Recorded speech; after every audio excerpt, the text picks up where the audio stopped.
ಸ್ನೇಹಿತರೆ, ಮೀಡಿಯಾ ಮಾಸ್ಟರ್ಸ್ಗೆ ಸ್ವಾಗತ ಸುಸ್ವಾಗತ. ಗೆಳೆಯರೆ, ಅಮೆರಿಕ ವಿಮಾನಯಾನ ಸಂಸ್ಥೆಗೆ ಸೇರಿದ ಪ್ಯಾಸೆಂಜರ್ ವಿಮಾನವೊಂದು ಅಲ್ಲಿನ ಸೇನೆಯ ಹೆಲಿಕಾಪ್ಟರ್ಗೆ ಡಿಕ್ಕಿ ಹೊಡೆದ ಪರಿಣಾಮ ಒಂದು ಭಯಾನಕ ವಿಮಾನ ಅಪಘಾತ ಸಂಭವಿಸಿದೆ. ಗಾಳಿಯಲ್ಲಿ ಹೆಲಿಕಾಪ್ಟರ್ ಹಾಗೂ ವಿಮಾನ ಎರಡೂ ಪರಸ್ಪರ ಡಿಕ್ಕಿ ಹೊಡ್ಕೊಂಡಿವೆ. ಎರಡೂ ಕೂಡ ಪಕ್ಕದಲ್ಲೇ ಹರಿತಾ ಇದ್ದ ನದಿಯಲ್ಲಿ ಬಿದ್ದಿವೆ. ಆದರೆ ಜನ ನೀರಲ್ಲಿ ಬಿದ್ದಿದ್ದಾರೆ, ಬದುಕಿ ಉಳಿತಾರೆ ಅಂತ ಕೂಡ ಆಸೆಯನ್ನ ಇಟ್ಕೊಳ್ಳೋ ಸ್ಥಿತಿಯಲ್ಲಿಲ್ಲ. ಈಗಾಗಲೇ 18 ದೇಹಗಳನ್ನ ನದಿಯಿಂದ ಹೊರತೆಗೆಯಲಾಗಿದೆ. ಹಾಗಾದ್ರಲ್ಲಿ ನಿಜಕ್ಕೂ ಏನಾಯ್ತು? ಸೇನೆಯ ಹೆಲಿಕಾಪ್ಟರ್ ಪ್ರಯಾಣಿಕರ ವಿಮಾನಕ್ಕೆ ಡಿಕ್ಕಿ ಹೊಡೆದದ್ದು ಹೇಗೆ? ಅದರಲ್ಲೂ ಆ ಅಪಘಾತ ಸಂಭವಿಸಿದ ಪ್ರದೇಶವನ್ನ ಅತ್ಯಂತ ಸೂಕ್ಷ್ಮ ಪ್ರದೇಶ ಅಂತ ಯಾಕೆ ಕರೀತಾ ಇದ್ದಾರೆ? ನದಿಯಲ್ಲಿ ಬಿದ್ದ ಜನ ಬದುಕುಳಿಯೋದಕ್ಕೆ ಸಾಧ್ಯ ಇಲ್ಲ ಅನ್ನೋ ಮಾತುಗಳನ್ನ ಯಾಕೆ ಹೇಳ್ತಾ ಇದ್ದಾರೆ? ಬನ್ನಿ ನೋಡೋಣ.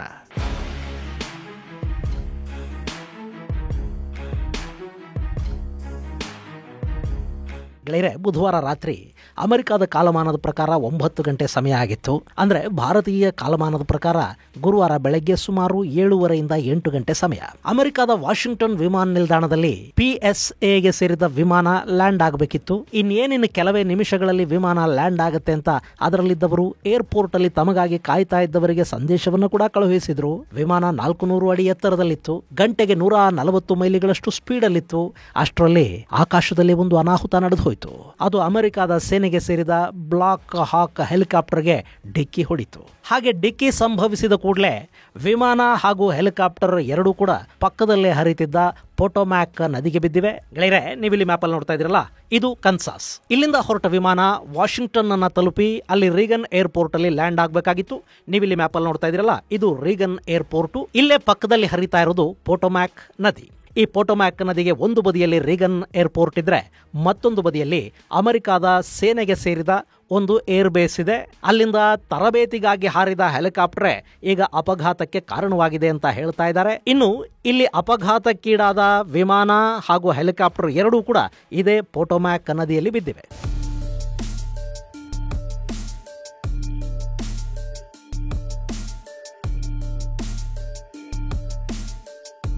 ಇನ್ನು ಈ ಪ್ರದೇಶವನ್ನ ಅತ್ಯಂತ ಸೂಕ್ಷ್ಮ ಪ್ರದೇಶ ಅಂತ ಕೂಡ ಹೇಳ್ತಾರೆ. ಯಾಕೆಂದ್ರೆ ಈ ವಿಮಾನ ಅಪಘಾತ ಸಂಭವಿಸಿದ ಪ್ರದೇಶ ಇದೆಯಲ್ಲ, ಇಲ್ಲಿಂದ ಬರೀ 5 ಕಿಲೋಮೀಟರ್ಗಳ ದೂರದಲ್ಲಿ ವೈಟ್ ಹೌಸ್ ಇದೆ. ಅದು ಅಮೆರಿಕ ಅಧ್ಯಕ್ಷರ ನಿವಾಸ. ಅದರ ಪಕ್ಕದಲ್ಲೇ ಅಮೆರಿಕದ ಸಂಸತ್ ಭವನ ಕೂಡ ಇದೆ. ಇಂಥ ಸೂಕ್ಷ್ಮ ಪ್ರದೇಶದಲ್ಲಿ ಈ ಅಪಘಾತ ಸಂಭವಿಸಿದ್ದು ಆತಂಕಕ್ಕೆ ಕೂಡ ಕಾರಣವಾಗ್ತಾ ಇದೆ. ಇನ್ನು ಅಲ್ಲಿ ಡಿಕ್ಕಿ ಸಂಭವಿಸಿದ ರಭಸಕ್ಕೆ ವಿಮಾನ ಆಕಾಶದಲ್ಲೇ ಹೊತ್ತಿ ಉರಿತು ಮತ್ತು ಅದು ಇಬ್ಬಾಗವಾಗಿ ಸೀಳಿ ನದಿಗೆ ಬಿದ್ದರೆ ಹೆಲಿಕಾಪ್ಟರ್ ತಲೆ ಕೆಳಗಾಗಿ ನದಿಗೆ ಉರುಳಿತು ಅಂತ ಹೇಳ್ತಾ ಇದ್ದಾರೆ. ಗೆಳೆಯರೆ, ಇಲ್ಲಿ ವಿಮಾನ ರೀಗನ್ ಏರ್ಪೋರ್ಟ್ ನ ರನ್ವೇ ನಂಬರ್ 33 ಕಡೆಗೆ ಬರಬೇಕಾಗಿತ್ತು. ಹಾಗದು ಲ್ಯಾಂಡ್ ಆಗೋದಕ್ಕೆ ಬೇಕಾದ ಅನುಮತಿಯನ್ನು ಕೂಡ ಕೇಳಿತ್ತು. ಅದಕ್ಕೆ ಅನುಮತಿಯೂ ಸಿಕ್ಕಿತ್ತು. ಅಷ್ಟರಲ್ಲೇ ಅಲ್ಲಿ ಏನೋ ಅನಾಹುತ ಆಗ್ತಾ ಇದೆ ಅನ್ನೋ ಸಣ್ಣ ಸುಳಿವು ಏರ್ ಟ್ರಾಫಿಕ್ ಕಂಟ್ರೋಲ್ಗೆ ಸಿಕ್ತೇನೋ, ಅವರು ತಕ್ಷಣ ಹೆಲಿಕಾಪ್ಟರ್ನ ಸಂಪರ್ಕಿಸುವ ಪ್ರಯತ್ನವನ್ನು ಮಾಡಿದ್ದಾರೆ.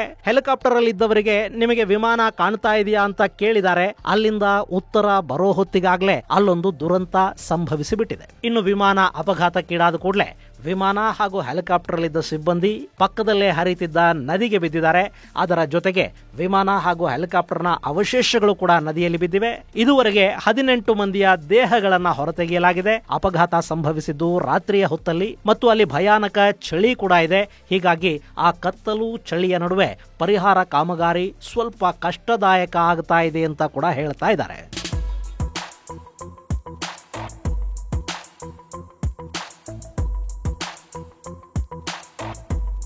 ಇನ್ನು ಪ್ರಯಾಣಿಕರು ನದಿಯಲ್ಲಿ ಬಿದ್ದರೂ ಕೂಡ ಅಲ್ಲಿ ಬದುಕುಳಿದಿರುವ ಸಾಧ್ಯತೆ ತುಂಬಾ ಕಡಿಮೆ ಅನ್ನೋ ಮಾಹಿತಿಯನ್ನು ಕೂಡ ಪರಿಹಾರ ಕಾರ್ಯಗಳನ್ನ ಮಾಡ್ತಾ ಇರೋ ತಂಡದ ಸದಸ್ಯರು ಹಾಗೂ ತಜ್ಞರು ಅಭಿಪ್ರಾಯ ಪಡ್ತಾ ಇದ್ದಾರೆ. ಇನ್ನು ಪೊಟೊಮ್ಯಾಕ್ ನದಿ ಇದೆಯಲ್ಲ, ಆ ನದಿಯ ನೀರಿನ ಉಷ್ಣಾಂಶ -1 ರಿಂದ -2 ಡಿಗ್ರಿಗಳವರೆಗೆ ಇದೆ ಅಂತ ಹೇಳಲಾಗ್ತಾ ಇದೆ. ಇಷ್ಟೊಂದು ತಣ್ಣಗಿನ ನೀರಲ್ಲಿ ಬಿದ್ದಾಗ ಸಹಜವಾಗಿ ಬದುಕುಳಿಯೋದು ಕಷ್ಟ ಆಗುತ್ತೆ ಅನ್ನೋದು ತಜ್ಞರು ಹೇಳ್ತಾ ಇರೋ ಮಾತು. ಇಲ್ಲಿ ಏನಾಗುತ್ತೆ, ಹೊರಗಿನ ವಾತಾವರಣದ ಉಷ್ಣಾಂಶಕ್ಕಿಂತಲೂ ನದಿ ನೀರಿನ ಒಳಗಿನ ಉಷ್ಣಾಂಶ ಸ್ವಲ್ಪ ಹೆಚ್ಚೇ ಇರುತ್ತೆ. ಹೊರಗೆ ವಾತಾವರಣ -1 ಡಿಗ್ರಿಯನ್ನ ತಲುಪಿದೆ ಅಂದ್ರೆ ನದಿಯ ಒಳಗಿನ ನೀರು ಅದಕ್ಕಿಂತ ಸ್ವಲ್ಪ ಹೆಚ್ಚು ತಣ್ಣಗೆ ಇರುತ್ತೆ.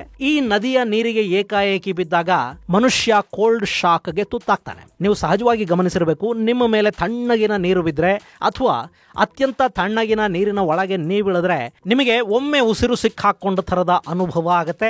ಇದನ್ನೇ ಕೋಲ್ಡ್ ಶಾಕ್ ಅಂತ ಕರೀತಾರೆ. ನಮಗೆ ಸಾಮಾನ್ಯ ತಾಪಮಾನದ ನೀರು ನಮ್ಮ ಮೈ ಮೇಲೆ ಬಿದ್ರೇನೆ ಹಾಗಾಗತ್ತೆ ಅಂದಮೇಲೆ -1, -2 ಡಿಗ್ರಿ ತಾಪಮಾನದ ನೀರಿನ ಒಳಗೆ ನಾವೇ ಬಿದ್ರೆ ಆಗ ಉಂಟಾಗಬಹುದಾದ ಪರಿಸ್ಥಿತಿ ಇನ್ನು ಹೇಗಿರಬಹುದು ಒಮ್ಮೆ ಯೋಚನೆ ಮಾಡಿ ನೋಡಿ. ಈ ಕೋಲ್ಡ್ ಶಾಕ್ ಇದೆಯಲ್ಲ, ಇದು ಉಸಿರು ಕಟ್ಟುವ ಅನುಭವವನ್ನ ಕೊಡುತ್ತೆ. ಇದರ ಜೊತೆಗೆ ಕೊರೆಯುವ ನೀರಿನ ನದಿಯಲ್ಲಿ ಬಿದ್ದವರು ಹೈಪೋಥರ್ಮಿಯಾಗೆ ಗುರಿಯಾಗುವ ಸಾಧ್ಯತೆ ಕೂಡ ಇರುತ್ತೆ. ಸಾಮಾನ್ಯವಾಗಿ ಅತ್ಯಂತ ತಣ್ಣಗಿನ ನೀರಿಗೆ ಬಿದ್ದಾಗ ಮನುಷ್ಯನ ದೇಹದ ಬಿಸಿ ಆದಷ್ಟು ಬೇಗ ಕಡಿಮೆ ಆಗ್ತಾ ಹೋಗುತ್ತೆ. ಹೀಗಾಗಿ ಬರೀ 3 ರಿಂದ 4 ನಿಮಿಷಗಳ ಒಳಗಾಗಿ ಮನುಷ್ಯ ತನ್ನ ದೇಹದ ಶಕ್ತಿಯನ್ನ ಕಳ್ಕೊತಾನೆ. ಆ ನಂತರದ 15 ನಿಮಿಷಗಳಲ್ಲಿ ಪ್ರಜ್ಞೆ ತಪ್ಪೋ ಸಾಧ್ಯತೆ ಅಲ್ಲಿರುತ್ತೆ. ಇನ್ನು 30 ರಿಂದ 90 ನಿಮಿಷಗಳು ಅಂದ್ರೆ ಅರ್ಧ ಗಂಟೆಯಿಂದ 1.5 ಗಂಟೆಯ ಒಳಗೆ ಪ್ರಾಣ ಹೋಗಿಬಿಡುವ ಸಾಧ್ಯತೆ ಇರುತ್ತೆ ಅನ್ನೋದು ತಜ್ಞರು ಹೇಳ್ತಾ ಇರೋ ಮಾತು. ಹೀಗಾಗಿನೇ ಅತ್ಯಂತ ಚಳಿಯಲ್ಲಿ ನದಿಗೆ ಬಿದ್ದವರು ಬದುಕುಳಿದಿರುವ ಸಾಧ್ಯತೆಗಳು ಕಡಿಮೆ ಇರುತ್ತವೆ ಅನ್ನೋ ಮಾತನ್ನ ತಜ್ಞರು ಹೇಳ್ತಾ ಇದ್ದಾರೆ. ಇಷ್ಟಾದರೂ ಅಲ್ಲಿ ಪರಿಹಾರ ಕಾರ್ಯಗಳು ಅತ್ಯಂತ ವೇಗವಾಗಿ ನಡೀತಾ ಇವೆ.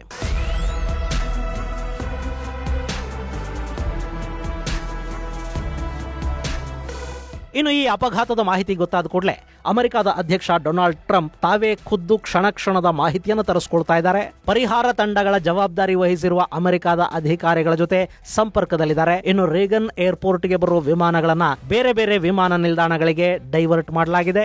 ಈ ರೇಗನ್ ಏರ್ಪೋರ್ಟ್ಗೆ ಪ್ರತಿನಿತ್ಯ ಸುಮಾರು 800 ವಿಮಾನಗಳು ಬರುತ್ತವೆ. ಗೆಳೆಯರೆ, ಅಮೆರಿಕ ಮತ್ತು ಯುರೋಪಿಯನ್ ದೇಶಗಳಲ್ಲಿ ವಿಮಾನಯಾನ ಅನ್ನೋದು ಅತ್ಯಂತ ಅಭಿವೃದ್ಧಿ ಹೊಂದಿದೆ. ನಮ್ಮಲ್ಲಿ ಹೇಗೆ ಬಸ್ ಸ್ಟ್ಯಾಂಡಿಗೆ ಬಸ್ಸುಗಳು ಬರುತ್ತೋ ಅದಕ್ಕಿಂತ ಹೆಚ್ಚು ಅಮೆರಿಕದ ವಿಮಾನ ನಿಲ್ದಾಣಗಳಿಗೆ ವಿಮಾನಗಳು ಬರುತ್ತವೆ. ಹೀಗಾಗಿ ಇಲ್ಲಿ ರೀಗನ್ ಏರ್ಪೋರ್ಟ್ಗೆ ಸದ್ಯಕ್ಕೆ ಬೇರೆ ಯಾವುದೇ ವಿಮಾನಗಳು ಬಾರದಂತೆ ಕೂಡ ಒಂದಷ್ಟು ಕ್ರಮಗಳನ್ನು ಕೈಗೊಳ್ಳಲಾಗಿದೆ. ಇನ್ನು ಅಪಘಾತಕ್ಕೀಡಾದ ಬ್ಲಾಕ್ ಹಾಕ್ ಹೆಲಿಕಾಪ್ಟರ್ ಇದೆಯಲ್ಲ, ಇದನ್ನ ಟ್ರೈನಿಂಗ್ಗೆ ಬಳಸ್ತಾ ಇದ್ರಂತೆ. ಪೈಲಟ್ಗಳನ್ನ ಟ್ರೈನ್ ಮಾಡ್ತಾ ಇರೋ ಸಂದರ್ಭದಲ್ಲೇ ಇಲ್ಲಿ ಅಮೆರಿಕದ ಈ ಸೇನಾ ಹೆಲಿಕಾಪ್ಟರ್ ಪ್ಯಾಸೆಂಜರ್ ವಿಮಾನಕ್ಕೆ ಡಿಕ್ಕಿ ಹೊಡೆದಿದೆ ಅಂತ ಹೇಳಲಾಗ್ತಾ ಇದೆ.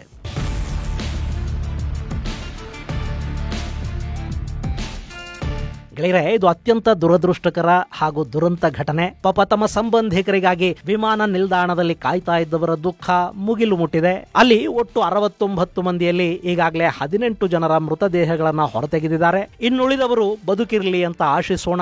ತಮ್ಮ ಸಂಬಂಧಿಕರನ್ನ ಕಳ್ಕೊಂಡವರಿಗೆ ದುಃಖವನ್ನ ಭರಿಸುವ ಶಕ್ತಿ ದೊರೆಯಲಿ, ಹಾಗೆ ಇಂಥ ಅಪಘಾತಗಳ ಸಂಖ್ಯೆ ಕಡಿಮೆ ಆಗ್ತಾ ಹೋಗ್ಲಿ ಅಂತ ಆಶಿಸೋಣ. ಇದು ಗೆಳೆಯರೆ ಅಮೆರಿಕದ ವಿಮಾನ ದುರಂತಕ್ಕೆ ಸಂಬಂಧಪಟ್ಟ ಒಂದಷ್ಟು ಮಾಹಿತಿ. ಮುಂದಿನ ಸಂಚಿಕೆಯಲ್ಲಿ ಮತ್ತಷ್ಟು ವಿಶೇಷಗಳ ಜೊತೆ ಮತ್ತೆ ಭೇಟಿಯಾಗೋಣ. ಅಲ್ಲಿವರೆಗೆ ಜೈ ಹಿಂದ್, ಜೈ ಕರ್ನಾಟಕ.